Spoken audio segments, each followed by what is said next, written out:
Lamentation of a woman in Baghdad. Death is in my heart tonight.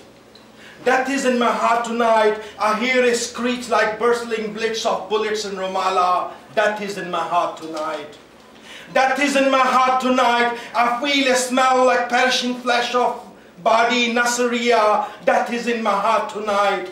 Death is in my heart tonight. I sense a shadow like swooping of a combat jet on Hilla. Death is in my heart tonight. Death is in my heart tonight. I feel a kiss like cold bruising of the mouth of a gun in Kut. Death is in my heart tonight.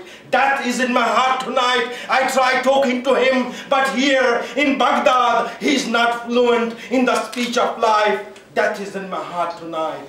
Death is in my heart tonight.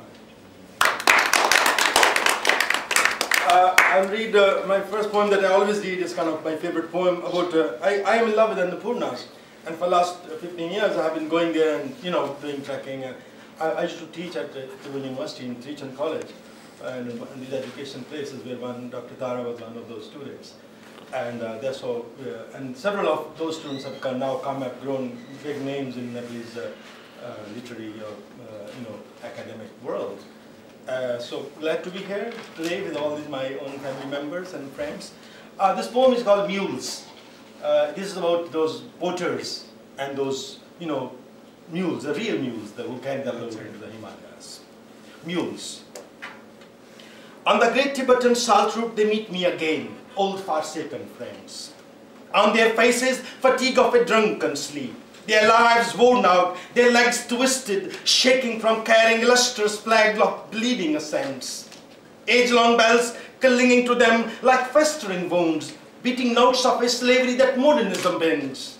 Cartons of iceberg, mineral water bottles, solar heaters, Chinese tiles, tin cans, carom boards, sacks of rice, and iodized salt from the plains of Nepal Tarai.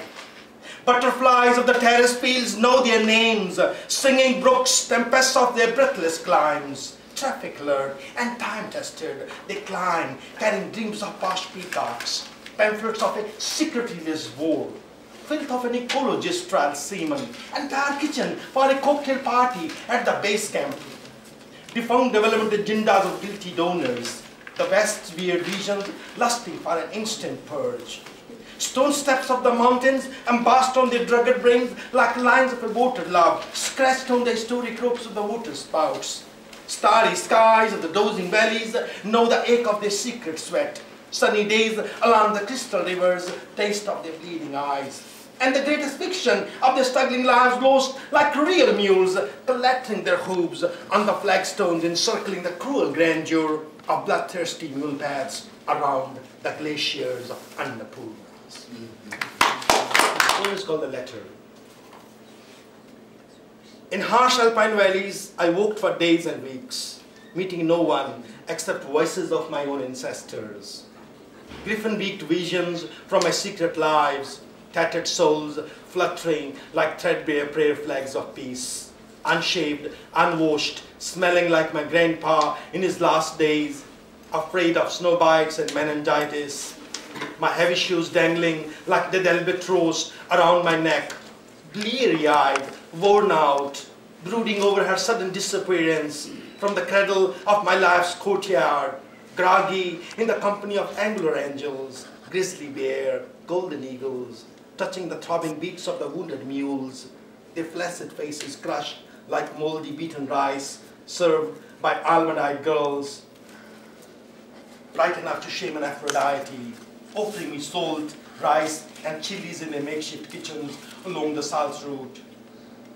In harsh alpine valleys, after days and weeks of walking, I reached a village beneath shadows of hushed glaciers, where a mother in threadbare cloak, her eyes dimly lit lamps in the flooded terraces of wrinkles, shyly pulled from her blue waistband a crumpled piece of paper splashed in Devanagari, glazed from the sand grains of a seething desert, a dispatch reeking of blood, tears, and time bombs, a correspondence for me to read, a letter from her son, long lost to the battlefields of Afghanistan.